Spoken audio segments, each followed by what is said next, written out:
കൊച്ചി പള്ളുരുത്തിയിൽ വാഹനത്തിനുള്ളിൽ ദുരൂഹ സാഹചര്യത്തിൽ യുവാവിനെ മരിച്ച നിലയിൽ കണ്ടെത്തിയ സംഭവത്തിൽ നിർണായക വഴിത്തിരിവ്.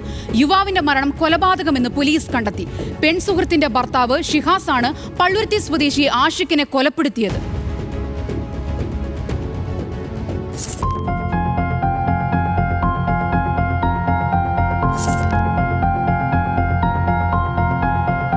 കഴിഞ്ഞ ദിവസം രാത്രി പെൺസുഹൃത്താണ് കാലിന് പരിക്കേറ്റ നിലയിൽ ആഷിഖിനെ ആശുപത്രിയിൽ പ്രവേശിപ്പിച്ചത്. എന്നാൽ എറണാകുളം ജനറൽ ആശുപത്രിയിൽ എത്തിച്ചപ്പോഴേക്കും യുവാവിന്റെ മരണം സംഭവിച്ചിരുന്നു.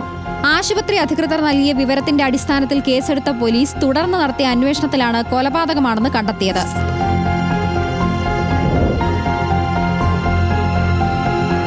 പെൺസുഹൃത്തിന്റെ ഭർത്താവാണ് ആഷിഖിനെ കൊലപ്പെടുത്തിയത്. ഇടക്കൊച്ചി ഇന്ദിരാഗാന്ധി റോഡിൽ കാറിൽ വെച്ചാണ് കൊലപാതകം നടത്തിയത്. ആഷിഖ് യുവതിയുമായി ദീർഘനാളായി പ്രണയത്തിലായിരുന്നുവെന്നും ഇരുവരും പലതവണ നേരിൽ കണ്ടിരുന്നുവെന്നും ഷിഹാസ് പോലീസിനോട് പറഞ്ഞു. യുവതിയുടെ ഭർത്താവ് ഷിഹാസ് കുറ്റം സമ്മതിച്ചു. കൊലപാതകം നടത്തുമ്പോൾ ഭർത്താവ് ഷിഹാസിനൊപ്പം പെൺസുഹൃത്തും കൂടെയുണ്ടായിരുന്നു.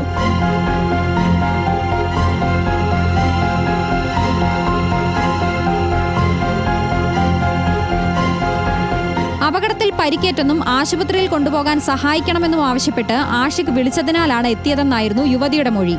ആഷിഖിന്റെ കാലിലാണ് മുറിവുണ്ടായിരുന്നത്. സ്ക്രൂ ഡ്രൈവർ ഉപയോഗിച്ച് കാലിൽ സ്വയം കുത്തി പരിക്കേൽപ്പിച്ചതുപോലെയായിരുന്നു മുറിവുകൾ.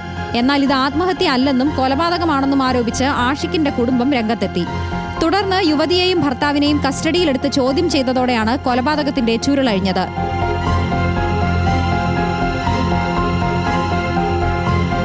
കളമശ്ശേരി മെഡിക്കൽ കോളേജിൽ പോസ്റ്റ്മോർട്ടം നടത്തിയ ശേഷം ആഷിഖിന്റെ മൃതദേഹം ബന്ധുക്കൾക്ക് വിട്ടു നൽകി.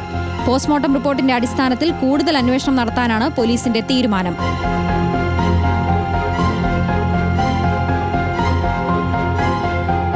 ന്യൂസ് മലയാളം, കൊച്ചി.